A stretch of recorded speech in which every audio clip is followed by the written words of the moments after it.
Welcome back to the Howie Carr Show, everybody. This is Steve Robinson, Howie's executive producer, filling in for him as he slaves away on Kennedy Babylon Volume 2, which will be available shortly. And joining us now, as she does most every Monday, is celebrated author Ann Coulter. And Ann, I have your new book in studio, Resistance is Futile. I'm holding it up for the cameras. Looks like a very good book, and I'm looking forward to taking a copy of it on my honeymoon to read while I'm far away from the American news cycle. Your honeymoon? When are you going on your honeymoon? I hope it's soon. You got to get to that book. Yeah, no, I'm getting married on Saturday, actually. Oh, congratulations. Yeah, thank you very much, Ann. I appreciate that.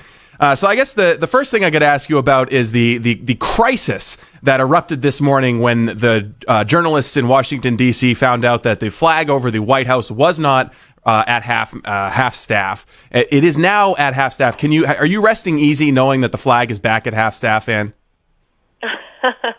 Yeah, I assume it was just a mix-up. How long is it usually at half staff for a senator? Well, for the protocol, according to the White House reporter from the Daily Caller, is for 2 days. But for somebody like Senator Ted Kennedy, I think they had it down for a week until he was in the ground. And, I think it's appropriate that we honor John McCain more than we honored Ted Kennedy. I mean, John McCain never, killed an intern.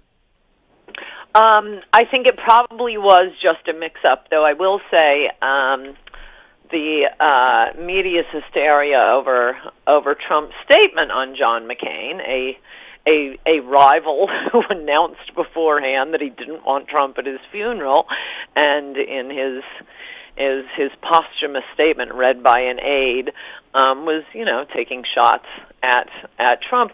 I mean, if Trump had given a treacly, overly sentimental tribute to John McCain on Twitter, they would have attacked him for being insincere and a liar, trying to grab on to McCain's glory. He made, a simple statement that I guess you'd make for someone who has been and remains, I suppose, in some sense, a rival. Now, I could ask you a question about a story that I think is a little bit more important than the disposition of the flag on top of the White House, and that is the new developments that we're learning about this terror compound in New Mexico, where you had a collection of terrorists living out in a compound that could have come straight out of Mogadishu with rubber tires stacked up around circles and tunnels going every which way. We now learned in court filings that they were actually planning a terror attack on a hospital in Atlanta. And, I saw the story that you tweeted out where CNN wants us to think that the story is not, hey, there's a terror cell operating out of New Mexico and they had concrete plans to engage in terrorist attacks, and how many others are there that could be out there. CNN wants us to believe that the real story here is about how these terrorists struggled. It was tough. How cool it is. It was a hard knock life. The grid. Yes, it was a hard knock life that they lived out there. Torturing their children. One of them who ended up dying, all in the pursuit of some terrorist attack on a hospital and potentially some school shootings. I mean, this is unbelievable reporting. It is. I mean, school shootings are pretty big news, and to have a group of people training children to engage in school shootings. It's almost like how you would parody the media. Oh, but you have to know they were illegal immigrants and Muslims, so we can't report that. They're oppressed. They're oppressed, and they're found on the compound. They're historically marginalized communities, I believe is the phraseology. Not historically in this country, because we didn't have them in this country, so perhaps they should go back to their own countries to complain about any marginalization. As I have said repeatedly, I'm not interested in hearing about affirmative action or special treatment, special pleading, diversity slots for anyone except descendants of African slaves. African Americans are what we have all of these rules for. You can't arrive yesterday and then say, I'm oppressed. Yeah, okay, you're oppressed, but not by us. I think go address the perpetrators. I guess the whole idea of racial oppression kind of brings us to the issue that I know you've been tweeting out and speaking about in South Africa, and it's kind of come to the fore of the American media because the president tweeted out about it, and that is the forcible land seizure of the land owned by white farmers in South Africa. And I guess my understanding is this initially started out as a voluntary thing where the government would buy the land and then redistribute it to the victims of apartheid. And now because I guess because the president of the United States is standing up for property rights, which is one of the foundational values of American democracy, because he's standing up for property rights, this is somehow racist, and this is a white supremacist dog whistle. I don't understand this. Can you fill me in on why it's a problem for the president of the United States to stand up for property rights, even though it's in South Africa? Well, I think it's more than that. It's the only genuine genocide going on in the moment any place on the globe. I mean, we're always being told we have to rescue, this group, that group from a genocide. In general, as in the Balkans, you just have warring tribes of some sense, and we have to rush in to take the loser side in a bar fight. But they'll just go back and forth to fighting one another. That isn't what's happening here. The other important fact about what's going on is the Boers were in South Africa before the Zulus were, before the ones, the American liberals are such idiots. They just think, they're just like Native American Indians, and the white oppressors came in. No, the white farmers were there first. And then the Zulus came from the north, wiped out any tribes that were existing there. You are looking at a genuine genocide here, and it's not both sides. You don't have the Boer farmers going out and slaughtering Zulus. They're farming. They're feeding the Zulus. So it's a very serious matter, and I salute President Trump for tweeting something about it.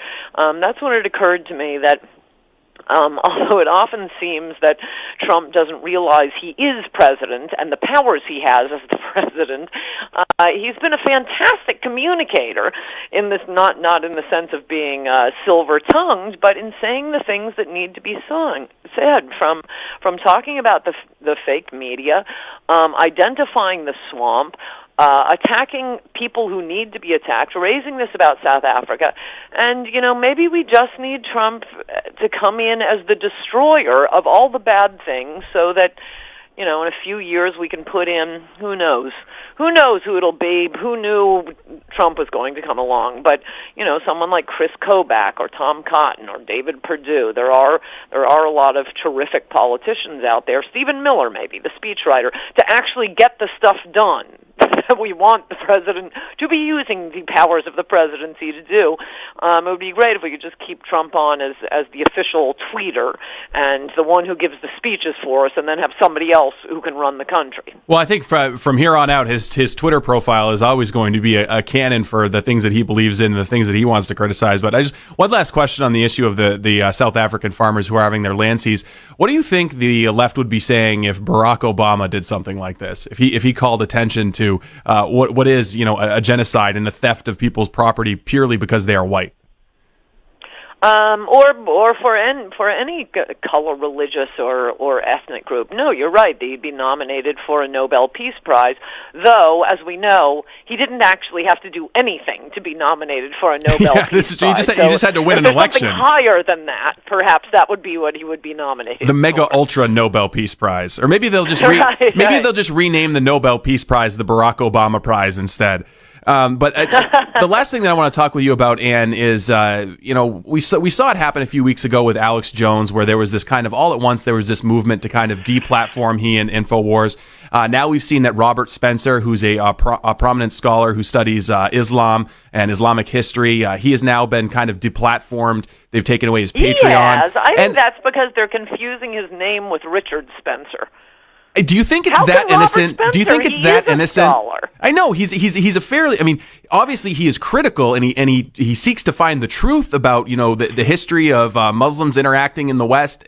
But I don't think it's that simple. I don't think it's that simple that they're confusing him with Richard Spencer. And now I see that you've just tweeted out a story from Breitbart that you might be the victim of censorship on YouTube. I mean, where do you see this ultimately going with big tech? Because they're not our friends, and it might start with Alex Jones, but the left doesn't distinguish between Alex Jones and Ann Coulter and Howie Carr and Steve Robinson. For them, that we're in just one big basket of deplorables, as Hillary Clinton would say. So, I mean, where do you see this going? And is there anything deplorables can do? I'm particularly resentful right now about how they've moved from, I guess they realized calling everyone a racist was starting to produce howls of laughter.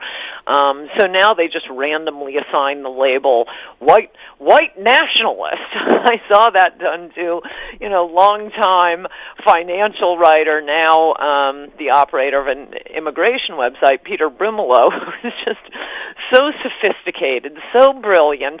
Does he call himself a white nationalist? Why, no, I don't think he does. But you just slap that label on him, or anyone. But the left may and the resistance may as well go around calling people poopy heads. It's all it is a slander of people. But they're destroying the meaning of words. I've never been on Alex Jones before. Of course, I've heard of him. Drudge has done him. Drudge is a fan of Alex Jones. Trump did it during the campaign. I will be on Alex Jones tomorrow at 12:30. Oh, fantastic! You'll be on InfoWars tomorrow at 12:30. Well, great. Well, but it just seems like getting to your point about the white nationalist label and how it's being tossed around. Now that they moved on from racist or xenophobe, it just seems like they're destroying the meaning of words, and they don't understand how this is going to backfire on them. Because being called, having averaged everyday Americans who don't feel like they are racist and they're not racist, being called racist over and over again, that's how you got Trump. So it's going to continue to backfire on them. Well, that's true, but I wouldn't just count on the backfiring. I mean, I do think action has to be taken. These are disturbing developments. Let me put it that way. So what do we do, Ann? What do we do to fight the deplatforming? The left already has Washington, D.C., it's got the swamp, it's got the mainstream media, it's got Silicon Valley, they've got the universities, they have Hollywood, they have the public schools. The one tiny little area where you can get an alternative perspective is on the Internet. So now, it's just, that's it. We got to crack down on the Internet. We're just going to silence all these voices. I've worried about this for years. They'll just wake up one day and, hey, I can't get on Breitbart. What's going on here? I mean, I really do say that. I suppose they're smart. Don't let people hear any alternative perspectives. That's great. We'll just have the Chinese style brainwashing and no possibility of an alternative point of view. The laws can be changed, and I think these social media companies, they are the public square, and they should have the First Amendment applied to them. Well, for the time being, Jeff Bezos is permitting your book, Resistance is Futile, to be sold on Amazon.com, and it is out now. I'm holding up a copy of it for the Newsmax cameras. Ann Coulter, thank you very much for being with us here on The Howie Carr Show. Thank you. Good to talk to you, Steve. Bye-bye.